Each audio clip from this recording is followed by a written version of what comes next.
기도하옵나이다. 아멘. 아멘. 우리 함께 보실 하나님의 말씀은 오늘도 누가복음을 우리 연하여 계속해서 보겠습니다. 신약성경 누가복음 9장 51절부터 56절의 말씀까지 우리 6소절을 함께 보겠습니다. 누가복음 9장 51절부터 우리 56절까지 한 목소리로 우리 합독해서 함께 읽습니다. 예수께서 승천하실 기약이 차감해 예루살렘을 향하여 올라가기로 굳게 결심하시고 사자들을 앞서 보내심에 그들이 가서 예수를 위하여 준비하려고 사마리아인의 한 마을로 들어갔더니 예수께서 예루살렘을 향하여 가시기 때문에 그들이 받아들이지 아니하는지라. 제자 야고보와 요한이 이를 보고 이르되 주여, 우리가 불을 명하여 하늘로부터 내려 저들을 멸하라 하기를 원하시나이까. 예수께서 돌아보시며 꾸짖으시고 함께 다른 마을로 가시니라. 아멘. 우리가 함께 생각하고자 하는 오늘 말씀의 제목은 불이 아닌 평안을 빌어라. 우리가 정말 감성이 상해서, 감정이 상하여서 불을 내리고 싶을 때, 그때 우리는 어떤 사람이 되어야 되나? 감성 처리를 잘 하라고 주님이 책망을 주신, 제자들에게 주신 말씀입니다. 동시에 이 시대를 사는 우리들이 얼마나 이 시대가 감성 처리를 바로 못하고 부모를 죽이고 이웃을 해하는 일들이 비일비재합니다. 이러한 때 우리가 믿음으로 우리의 감성을 성령께서 잘 컨트롤하고 또 우리 자신이 하나님 아버지 앞에 그렇게 인도함을 받는 은혜가 있어야 하겠습니다. 예수님께서 유대 사마리아를 지나서 예루살렘으로 올라가려고 할 때 사마리아 사람들이 거절을 한 겁니다. 이러한 일을 만남으로 분노가 일어난 것입니다. 왜 사마리안 사람들이 유대인을 이렇게 싫어했을까? 또 얼마나 싫어했을까? 성경에 보면 아주 극과 같았어요. 유대 땅이 마치 우리나라처럼 남과 북으로 나누어졌습니다. 솔로몬 이후 르호보암 그 아들 왕 때 그렇게 되었지요. 북쪽 이스라엘은 지파가 12지파 중에 10지파가 북쪽이 되었고, 유다와 베냐민 지파 2지파만 남쪽 유다 지파에 속하게 되었습니다. 그런데 북쪽이 먼저 하나님을 떠나고 우상을 만들다 북쪽이 먼저 망합니다. 그래서 망했는데 이때 저 아수르라는 나라에 의해서 멸망을 당하고 사마리아로 이주해온 아수르 사람들과 통혼하여서 거기서 아기가 태어난 그 혼혈족이라 그러죠. 그런 혼혈인족이 주로 사는 곳이 어디냐면 사마리아입니다. 그런데 사마리아인들은 혼혈족인 것만 문제가 아니라 유대인과 이방인과 섞여 산 그것만이 아니라 이방 종교를 가지고 들어와 가지고 유대 유일신 섬기는 하나님의 신하고 이방 신하고 막 섞어버렸어요. 혼합된 종교가 사마리아 사람들이 가지고 있던 그 시대의 신앙입니다. 그래서 유대인들은 사마리아를 지나가면 예루살렘에 빨리 올라갈 수 있는 길인데도 불구하고 유대 땅을 돌아서 올라가는 거예요. 얼마나 같은 민족 속이 있어도 극치를 이루는지 싫어하는지. 여러분, 요한복음 4장에 수가성 여인 이야기를 속에서 우리가 읽어보면 예수님이 수가성 여인이 물길로 나왔을 때 예수님이 노정에 계시다 물 한 모금만 달라 그러니까 이 여자가 불평하며 하는 말이 뭡니까? 당신이 유대인이면서 내게 왜 물을 달라 하느냐?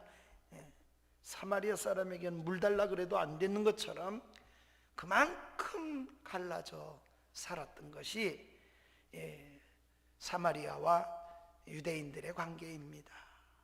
이런 경멸하고 상종치도 않는 겁니다. 이런 일이 그 사마리아 사람들인데 예수님은 마지막 예루살렘에 올라가실 때 반드시 사마리아로 통과하려고 하셨어요. 그것은 주님의 뜻입니다. 사마리아를 통과하면 예루살렘에 빠르게 올라갈 수 있는 길이기도 한 것입니다. 그러나 또 하나님의 다른 섭리도 아마 있으셨을 거라고 생각합니다. 그래서 예수님이 사람을 먼저 보내서 양해를 구했습니다. 최대 양해를 구했는데도 불구하고 사마리아 사람들이 받아주지 않았어요. 그럴 때 불을 내려서 전체를 불살라 버릴까요? 하나님 앞에 그렇게 기도할까요? 그걸 주님이 책망하신 내용입니다. 예수님이 예루살렘에 올라가시는 길에 일어난 중요한 사건이고, 제자들이 가진 태도와 자세와 그 마음가짐이 잘못되었음을 주님이 교정해 주신 내용이 오늘 6소절에 있는 메시지입니다. 먼저 어떻게 예수님은 예루살렘에 가셔서 사명을 감당하시는 걸음을 걸으셨나? 또 어떤 태도로 주님이 그 사역을 이루시는 마지막을 이루시려고 하셨을까요? 우리는 먼저 우리 주님 앞에 굳게 결심하시는 주님을 좀 생각해 보겠습니다. 예루살렘으로 올라가려고 하시는 주님의 마음과 주님의 태도와 마음가짐은 어떠했을까요? 주님은 마음에 아주 굳은 결심을 하셨다고 했습니다. 51절에 보면 이렇게 누가는 예수님의 마음을 그려주는데, 승천기약이 차감해 승천기약이 차갈 때 예루살렘을 향하여 올라가기로 굳게 결심을 하셨다. 예수님의 마음과 태도를 그렇게 표현해 주고 있습니다. 예수님은 예루살렘으로 방향을 정하셨습니다. 그동안 주님이 늘 가르칠 때마다 제자들에게 하신 말씀은 아직 내 때가 이르지 아니했다, 이렇게 가르치셨습니다. 그러나 지금은, 이제는 아닙니다. 누가는 이러한 상황을 이렇게 말씀에 기록해 놓았습니다. 승천의 기약이 참으로. 한번 따라합시다. 승천의 기약이 이르렀다. 기약이 이르렀다. 하나님의 약속이 찼다. 차감해. 그런데 예루살렘에 죽을 때가 되었음에 지금 앞에서는 그렇게 가르치고 제자들에게 마음에 담아라, 귀에 담아두라고 가르치신 지난 주간의 말씀처럼 예루살렘에 올라가 죽으실 것에 대해서 귀에 담으라, 이렇게 말씀하신 주님이 말씀을 누가는 다시 이번에는 승천이 때가 찼다고 말을 합니다. 때가 되었다는 겁니다. 어떤 의미를 담고 있는 것입니까?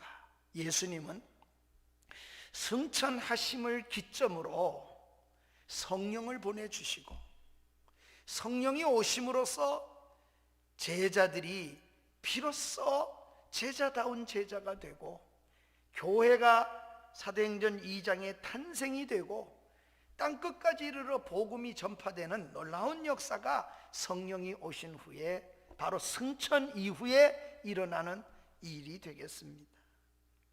그러니 예수님의 승천을 기점으로 해서 사도들의 마음이 전적으로 하나님의 주관하에 들어가고 복음이 전파되는 것을, 하나님이 거대한 하나님의 영적 사역이 이루어지기 때문에 그렇습니다.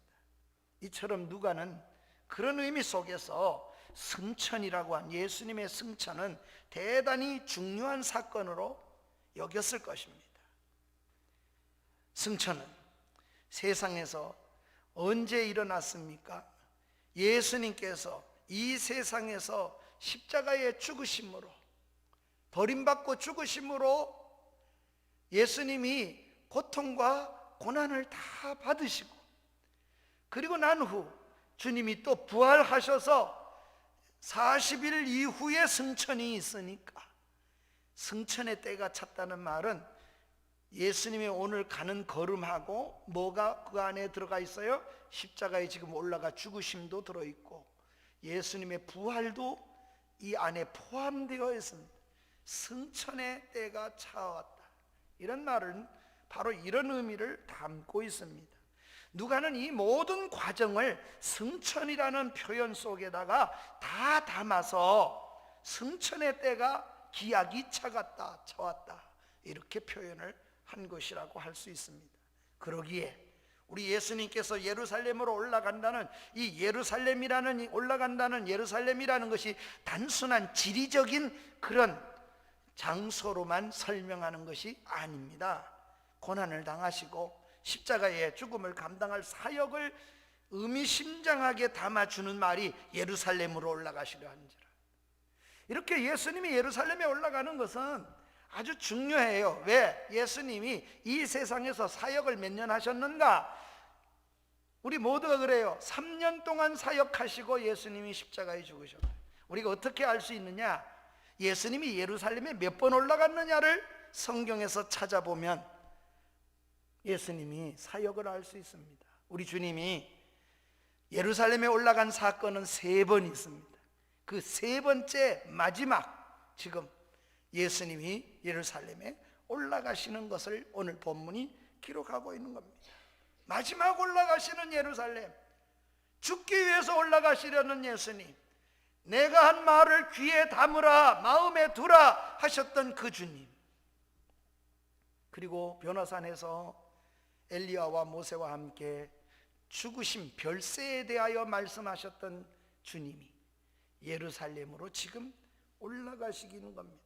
그 예수님이 하나님의 뜻을 이루기 위해서, 아버지의 뜻을 이루기 위해서 우리 주님이 하셨던 태도와 자세가 무엇입니까?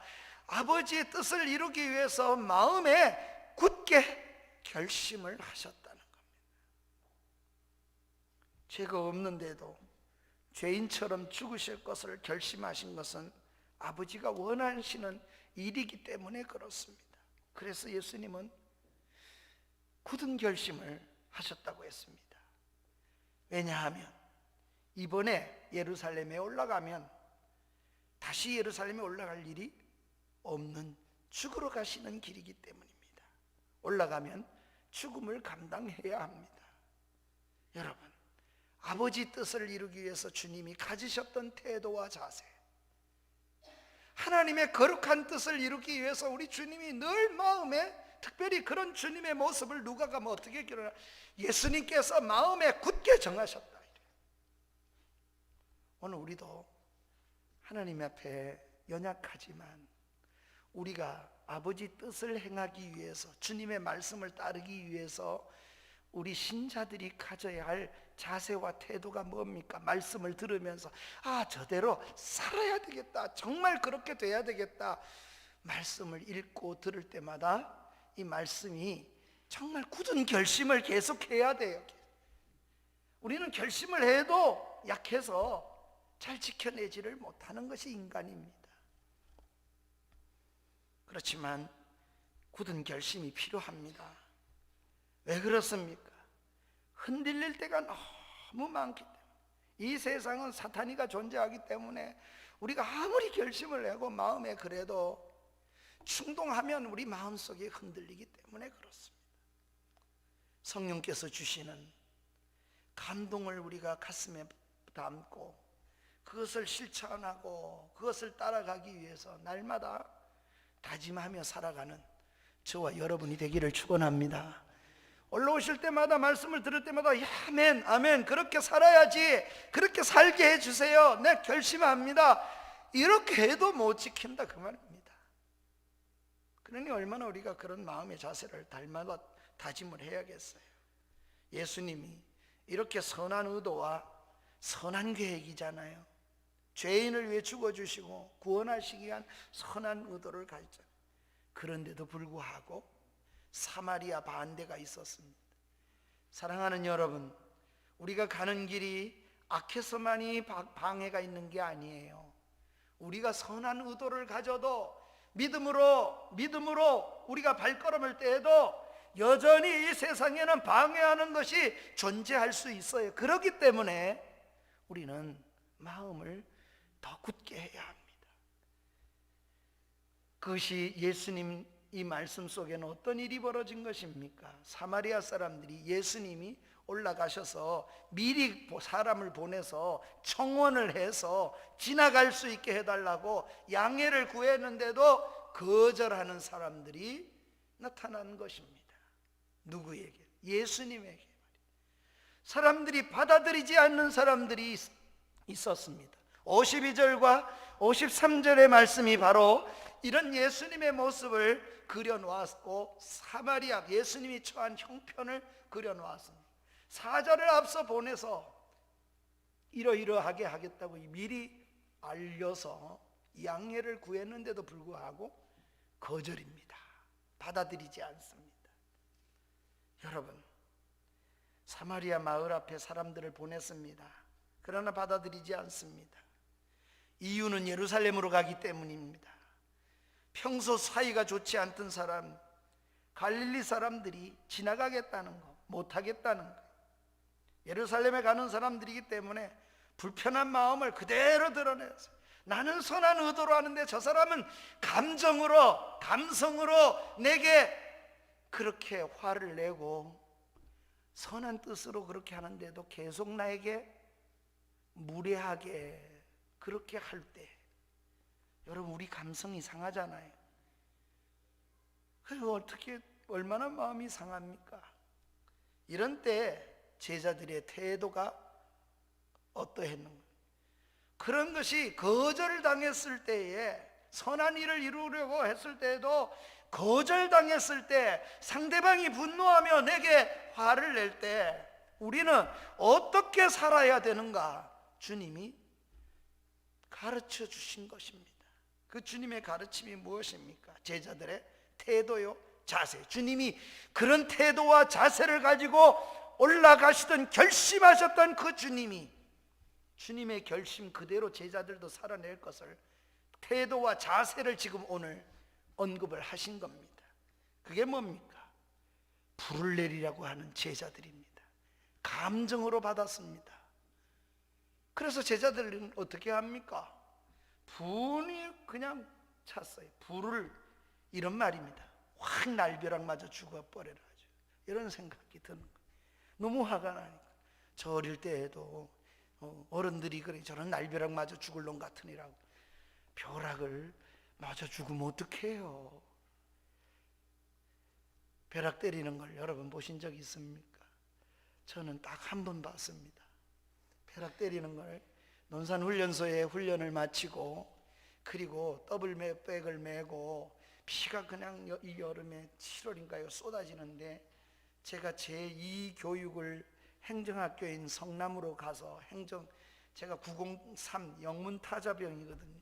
그러니 그때는 4벌씩 타자가 있어서 그걸 행정병과를 가서 공부하기 위해서, 행정 전체를 공부하기 위해서 행정학교로 가기 위해서 논산으로, 역전으로 더블백이라는 걸 거기다 다 집어넣고 메고 구보로 논산역을 나가는데, 비가 쏟아지는 여름에 갑자기 번쩍거리고 빠지직 하는 그런 벼락 치는 소리가 여러 번 있었어요. 그런데 갑자기 빠지직 소리만 났지 소리는 없었어요.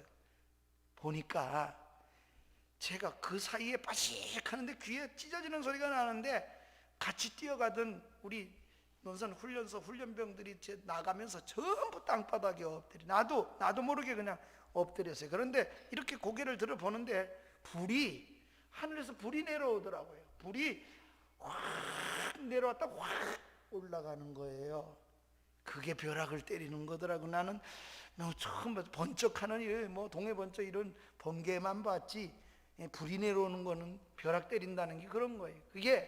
그런데 전주에 그 트랜스가 있는데, 그게 4개인가 달려있는 트랜스가 갑자기 펑! 그러더니 그 4개가 불이 확 나더라고요. 그 사람한테 그랬으면 어떻게 했을까? 아마 바짝 태웠을 것 같아. 거기를 쳤으니까 그렇지. 그런데 불이 훅 내려서 훅 올라가는, 벼락 때린다는 게 저런 말이구나. 여러분, 하늘에 불을 내리니까 저 죽어 벌을 받아서 저렇게 벼락 맞아 죽을 놈 같으네, 이런 말입니다. 분노가 너무 나서. 누가 그럽니까? 사마리아 사람들을 향하여 제자들이 그렇게 했습니다. 특별히 야고보와 요한을 성경이 언급합니다. 그 12제자 가운데서도 2명의 제자 야고보와 요한입니다. 이 사마리아 사람에 대하여 아주 분노하는 제자였습니다. 54절에 보면은 이런 제자의 모습을 그려주는데, 주여 우리가 불을 명하여 하늘로부터 내려 멸하라 하기를 원하나이까? 기도해서 망하게 할까요? 확 저주받을 놈 같으니라고 이렇게 할까요? 그런 말입니다. 무엇이 그렇게 만들었나요? 거절을 당해서요. 선한 뜻으로 얘기를 했는데도 상대가 거절을 강하게 할 때, 이것을 본 요한과 야고보가 분개한 겁니다. 그래서 하늘에 불을 내리도록, 심판하도록, 하나님 심판하도록 기도할까요? 그런 표현을 사용한 겁니다. 그랬더니 주님이 야고보와 요한을 책망하셨어요. 야고보와 요한은 주님의 특별한 사랑과 배려를 받은 제자입니다. 또 주님과 육신적으로는 인척관계에 있었던 제자였습니다. 그러나 이 두 사람이 다 형제잖아요. 성격이 좀 매우 과격했던 것 같습니다. 주님께서 이들에게 우레의 아들이라 이렇게 별명을 붙여준 것만 봐도, 다른 제자에게 별호를 안 붙였는데 두 사람에게는 우레의 아들이라는 별명을 붙인 것도 아마 이들이 가지고 있는 감성에 너무 그런 부분이 주님이 그 이유 때문에 그렇게 한 것이라 생각이 되어집니다. 예수님이 두 제자에게는 별도의 별호를 지어줬어요. 마가복음 3장 17절 말씀에 보면은 이렇게 주님이 말, 세베대의 아들 야고보와 요한 형제 이 둘에게 보아노게, 이거 해석하면 뭡니까? 곧 우레의 아들이라, 천둥의 아들, 이런 말과 같아요. 여름철에 천둥 치듯이 그렇게 성격이 그런 사람 말이에요. 뭐 화를 벌컥 잘 내는 그런 성향의 사람인 듯 싶습니다. 그러나 이러한 야고보와 요한도 성령 충만함을 받은 후에는 아주 놀랍게 변합니다. 하나님이 그렇게 만들으신 거예요. 어떻게 변했습니까? 우리 사도행전을 보면 성령이 임하신 후에 제일 먼저 12제자 중에 첫 번째 순교자가 나와요. 아마 성격이 급해서 그런지는 모르지만 야고보가 제일 먼저 칼에 목을 베어서 순교하는 하나님의 사랑을 그토록 나타내는 첫 번째 제자가 바로 이 야고보입니다. 그래서 첫 번째로 죽지요. 하나님 앞에 첫 번째 순교자가 됩니다. 둘 다 그래요. 아주 귀해요. 하나는 예수님 성령 임하자마자 죽어 나갔어요, 야고보는. 그런데 또 하나 형제 중에 요한이는 안 죽어요. 예, 하나님이 그렇게 안 해. 그래서 12제자 다 죽고도 끝까지 오랫동안 살아남은 사람이 누구냐면 사도 요한이에요. 심지어 끓는 기름 까마귀 넣는데도 안 죽어가지고, 일설에 의하면은 반모라는 섬으로, 유배 사람도 없고 그런 아주 조그만 섬으로, 반모섬에 유배를 보냈어요. 그래서 그 반모섬에서 유배 생활하는 동안에 하나님 앞에 계시를 받고 쓴 것이 요한계시록입니다. 사도 요한은 계시록도 쓰고 요한 1, 2, 3서도 요한이 쓰고 요한복음도 요한이 씁니다. 그런데 우리의 아들이라고, 번개 이 천둥의 아들이라고 예수님께서 붙인 참으로 이 아들에게 또 하나의 역사의 이름이 하나 붙여져 있는 게 있어요. 후일에 이런 요한이, 변화받은 요한을 우리 모두는 사랑의 사도 요한이라고 말합니다. 요한은 여러분이 에베소서라고 하는 곳에 혹 터키 쪽을 가시면 그 흔적들이, 에베소 교회가 다 무너졌지만 세례터와 세례 요한이 설교한 이야기 이를 들을 수 있을 겁니다. 시작도 형제들아 너희는 서로 사랑하라. 하나님이 세상을 이처럼 사랑하사 독생자를 주셨으니 이게 어디에 나와요? 사랑 얘기만 나오면 여러분 요한복음이든지 요한 1, 2, 3서를 떠올리시면 틀림없어요. 그래서 요한이는 모든 설교 속에 마지막 죽는 설교도 서로 형제여 서로 사랑합시다. 그리고 숨 끊어졌다 그러니 사랑의 사도가 틀림이 없습니다. 그런데 주님 앞에 은혜를 아직도 서지 못한 요한은 어떻습니까? 자신들을 받아들이지 않고 예수님을 그렇게 다 미리 보내서 얘기했는데도 받아들이지 않는 그들에 대해서, 그 마을에 대해서 사마리아인들을 향해서 화가 났습니다. 하늘에 불을 내려서 다 태워버리고 싶다는 못된 생각이 그 마음에 있었어요. 사랑하는 여러분, 우리도 주님을 따른다 하지만 이런 마음을 우리가 품고 살지는 않는지요? 내 마음에 들지 않을 때 마구 쏟아 저주를 퍼붓고 망하면 좋겠다고 생각한다면 주님이 그런 제자를 향하여 기뻐하지 않는다. 쉽게 상처받지 않도록 내 마음을 잘 다스려야 될 것임을 말씀하십니다. 우리 모두가 그래서 불을 내리고 싶을 때, 한번 따라합시다. 불을 내리고 싶을 때 불이 아닌 평안을 빌라. 이 주님의 책망을 오늘 우리도 받아야만 합니다. 그래서 주님의 두 번째 우리 교훈은 주님의 가르치심입니다.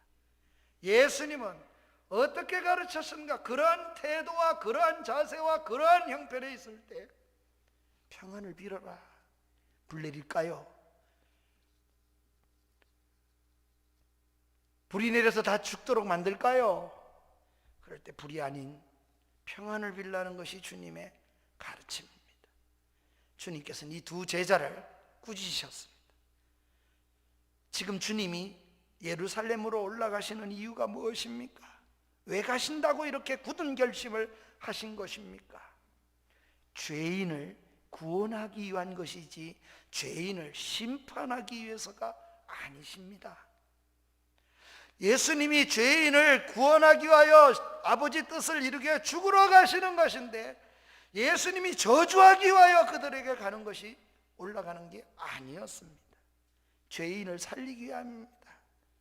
그런 주님의 사역의 목적을 모르는 제자들, 주님이 가는 방향을 모르는 제자들, 개인적인 감정을 담아서 개인적인 감정으로 저주하겠다는 겁니다. 그래서 꾸지람을 주님이 주십니다. 감정 처리하고 있는 그들에게 그렇게 살지 말라, 이래 말씀하시는 겁니다. 사랑하는 여러분, 우리는 지난주에 주의 말씀의 제목 기억나십니까? 내가 예루살렘에 올라가서 제사장들에게 내가 죽을 거다, 십자가에 못 박혀 죽는다. 제자들에게 이 말씀을 가르치시기 전에 주님이 하신 말씀 한번 따라하세요. 말씀을 귀에 담아 두라. 말씀을 귀에 담아 두라. 마음에 새겨라는 말이요. 너는 하나님의 말씀을 귀에 담아 두라. 이 중요한 내가 뭐하러 왔는지, 내가 어떻게 지금 이 사역을 이루어 나가야 하는지, 그걸 주님이 가르치며 귀에 담아 두라. 우리는 지난 시간에 두 가지를 지난 주일날 생각했어요. 만일에 그 마음을 담아두지 않는 사람이 되면 어떤 사람이 될 것인가 하는 두 가지 부분을 살펴봤어요. 오늘 하나 더 봅니다. 그게 뭐냐? 감정 처리하고, 이름은 예수 이름을 빙자해서 저주를 퍼붓고 예수의 이름으로 믿는 그 가운데 있으면서도, 교회에 다니면서도 주의 이름으로 그런 짓을 하게 될 수 있는 위험성, 귀에 담아두지 않으면 주님을 향한 아버지의 뜻을 무엇인지도 모르고 내 뜻대로 믿어서 내 방식대로만 처리하는 사람이 되면 그런 사람이 될 수 있는 위험성 말입니다. 그걸 주님이 지금 가르친 겁니다. 귀에 담아두란 말씀을 마음에 두지 않았던 야고보와 요한은 꾸지람을 받습니다. 주님은 꾸지람을 들어도 마땅한 제자들이었기 때문에 그렇습니다. 아버지가 지금 아버지 뜻을 이루는 예수님의 마음하고는 전혀 다른 방향을 걷고 있기 때문에 그렇습니다. 우리는 어떻게 생각해 보면 어떻게 이게 연결이 되지? 꾸지람하고 어떻게 결심하고, 굳은 결심하고. 전혀 연결고리가 없는 것 같지만 꾸지람을 받아들이는 사람에게는, 책망을 받아들이는 사람에게는 이 두 가지가 연결되는 것입니다. 굳은 결심을 방해하고 이해하지 못하는 자에 대한 주님의 꾸지람은 결국 그들로 하여금 주님을 따라가게 만들어 놓고, 주님이 왜 이래 하시는지 아버지의 뜻을 생각하는 믿음의 걸음으로 걸어가게 되니까 굳은 결심과 꾸지람은 결국 다를 수가 없습니다. 그래서 주님이 자극을 주기 위해서 그렇게 한 것입니다. 우리 예수님의 꾸지람이 무엇입니까? 우리 예수님의 책망이 무엇입니까? 주님께서는 누구에게든지 불이 아닌 평안을 빌어야 한다고 말씀하시는 겁니다. 또 예수님이 그렇게 가르쳐 오셨어요. 이미 우리 누가복음 6장에 가서 27절과 28절을 다시 한번 되돌아가서, 석장을 되돌아가서 한번 같이 읽어보겠습니다. 시작. 그러나 너희 듣는 자에게 내가 이르노니 너희 원수를 사랑하며 너희를 미워하는 자를 선대하며 너희를 저주하는 자를 위하여 축복하며 너희를 모욕하는 자를 위하여 기도하라. 모욕하는 자, 저주하는 자, 나를 향하여, 나를 미워하는 자, 미워하지요. 나를 모욕하지요. 날 저주하지요. 왼수요. 그래서 주님이 그런 사람을 향하여 어떻게 할 것을 주님이 요구하셨나요? 가르치셨나요? 제자들은 귀에 담아두지 못하면 이런 현상을 일으킬 수가 있습니다. 그것도 주의 이름으로 그렇게 하는 거예요. 하나님 아버지 앞에 그렇게 저주 망하도록 기도할까요? 이렇게 하잖아요. 주님은 어떤 경우에도 저주나 심판이 아닌 용서와 사랑을 가지고 살게 하는 것입니다. 두 사람 중에 하나인 요한이 평생 사랑을 외치는 사도가 된 것은 저는 오늘 이 꾸지람과 오늘 이 사건하고 결코 무관한 일이 아니었을 거라고 생각해 봅니다. 그의 생애에 이 꾸지람이 어떤 사람으로 하나님 앞에 세워져 가는가를 잘 보여준 말씀이라고 생각해요. 그러기에 그는 일평생 사랑의 사도라고 예수님이 우리의 아들이라고 하나 더 붙여줬는데, 그의 생애를 뒤돌아보면 또 하나의 이름이 붙었는데 요한은 사랑의 사도라는 이름이 붙었어요. 사랑하는 여러분, 우리는 어떤지요? 바른 결심으로 정말 용서와 사랑의 삶을 살고는 있는지요?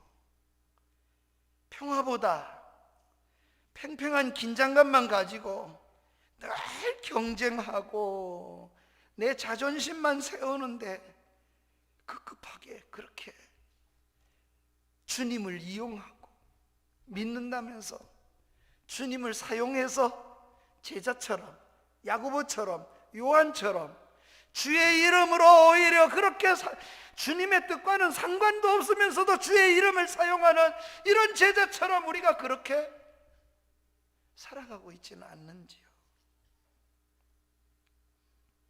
불을 내리고 싶을 때 평안을 빌어 주십시오. 저주하고 싶을 때 축복하십시오. 그것이 내 머리로 돌아오기 때문에 그렇습니다. 여러분, 주님이 이렇게 말합니다. 어느 집에 들어가든지 평안을 빌어라. 그 집이 받을 자격이 없으면 그 복이 어떻게 한다고요? 내게로 돌아온다 그러셨어요. 그런데 그냥 잘 알지도 못하고 저주를 쏟아 부어넣으면 그 사람이 받을 자격이 아니면 어떻게 되겠습니까? 여러분, 그게 내게로 다 온다고 생각하면 그럴 수 있습니까? 지금 주님이 원수를 사랑해서 이렇게 하시는 겁니까? 아니면 주님이 나를 위해서 나를 염려하시고 내가 복된 사람이 되게 하시려는, 여러분 한 사람 한 사람의, 우리 한 사람이 귀해서 그렇게 하시는 겁니까? 그래서 성경은요, 원수 사랑인 것 같지만 실상은 그렇지 않습니다. 하나님은 원수가 하나님께 맡기라는 거예요. 하나님의 아들, 딸은 복 있는 사람 되기를 원하시는 거예요. 그러니 얼마나 다릅니까? 그렇지 못하면 내 머리로 돌아옵니다. 내 머리로 돌아오는 것을 알고 있으면서도 내 머리로 나한테 오는 걸, 그 저주가 나한테로 오는 걸 알면서 함부로 하시겠습니까? 또 하나 우리가 가져야 될 그런 태도가 뭡니까? 이런 사마리아 사람들이 혼합 종교주의를 갖고 있고 참 믿음에 서지 못하고 바로 알지 못한 건 맞습니다. 그런 사마리아 사람들의 거절하는 그 사마리아 사람의 감정 수준과 제자들이, 주님을 따라가는 제자들이 가지고 있는 감정 수준이 똑같아서야 어떻게 증인 노릇을 할 수 있겠습니까? 세상이 말합니다. 믿는 거나 안 믿는다 그러지만 욕심도, 술 안 먹으면 예수 잘 믿는 겁니까? 그렇습니까? 그러면 담배 안 피우면 예수 잘 믿는 겁니까? 하는 짓거리 보니까 술은 안 먹고 담배는 안 피우는데 하는 짓은 안 믿는 나보다도 더 못해. 내 수준밖에도 안 돼. 내 수준도. 거기에 무슨 복음의 능력이 나타나겠습니까? 거기에 무슨 증인 노릇을 할 수 있겠습니까? 주님이 그 이야기를 지금 담아서 주시는 겁니다. 그래서 이렇게 말씀하십니다. 불을 내리고 싶은 만큼 못된 사람을 만났을 때 내 안에 분노가 불이 타오르든지 항상 잠시, 그때마다 항상 잠시 멈춰서서 주님을 생각하고 말씀이 떠올라야 한다는 겁니다. 그래서 주님이 말씀하신 거예요. 한번 따라합시다. 귀에 담으라. 담으라. 귀에 담아져 있어야 돼. 말씀이, 그 감정이 폭발적으로 올라올 때 하나님의 말씀이 주님이 생각나고, 주님이 어떻게 하라 그랬지? 그 주의 말씀이 나를 사로잡고 내 감정을 사로잡고, 그리고 내가 할 수 없을 때 나를 붙드는 그 말씀이, 능력이, 그게 능력이거든요. 그런 은혜가 있어야 돼야 되잖아요. 백범 김구가 고등학교 때 읽은 제 책 속에 그렇게 있어요. 자기를 넘어서지 못하고, 자기 감정을 넘어서지 못하고는 사명을 이루어갈 수가 없다. 하다못해 나라 일을 살아가는데도 그걸 사명으로 여겨서도 자기 감정을 넘어서지 못하면 안 된다는 거예요. 그런데 주의 일은 어떨까요? 우린 더 그래야 되지 않을까요? 할 수 없어도. 저는 여러분 낙심하지 마십시오. 우리의 아들이 사랑의 사도라고 넘어섰습니다. 우린 넘음까지 다 알고 있어요. 그렇다면 나도 넘어설 수 있게 하실 수 있을 줄 믿으십시오. 그분이 하나님이십니다. 그래서 때로는 책망도 주시고 우리가 이렇게 말씀을 받지 않습니까? 불을 내리기 전에 축복하십시다. 불을 내려달라고 할 때 평강을 빌으십시다. 그러면 우리 마음속에 불을 품지 않으면 되겠지요. 축복하는 겁니다. 그러면 사실은 저 사람이 행복하게 되는 것은 두 번째고, 불을 안 품으면 따라서 내가 먼저 행복해진다. 아멘. 내 얼굴이 달라집니다. 내 마음이 고요해지고 평온해집니다. 천국이 거기에 임재한다. 속에서 끌어올랐던 모든 것이 나는 할 수 없지만 하나님이 이렇게 하셨구나. 너무 놀랍지 않아요? 우리 헌금 드리실 때 부른 찬양 여러분 기억나십니까? 널 미워 해치는 원수라도 언제나 너그럽게 사랑하라. 널 핍박하는 자를 위해서도 신실한 마음으로 복을 빌라. 주께서 우리에게 명하시니 그 명령 따라서 살아가리. 여러분, 이 은혜를, 이 평안을 정말 하나님의 능력이, 그게 능력이거든요. 그 능력을 우리가 맛보기를 원하십니까? 그러기 위해서는 천국이 임하는 삶을, 그 능력을 경험하며 살아야 합니다. 그러면 나도 행복하지만 주변에 있는 사람도 함께 행복해집니다. 그게 하나님의 사람이 이뤄내는, 주의 사람이 이루는 능력이었습니다. 우리 모두가 능력자가 되기를 축복합니다. 말씀을 기억하며 일어나서 복음성가로 오늘은 부릅니다. 우리 복음성가는 넘지 못할 산, 하나님 내 감정 절대 못 처리하겠어요. 너무 화가 나요. 참지 못할 분노 있거든, 참지 못할 슬픔이 있거든. 그거 다 주님께 맡기세요. 조금 빠르게 우리 넘지 못할 산이 있거든 함께 찬양을 드리겠습니다.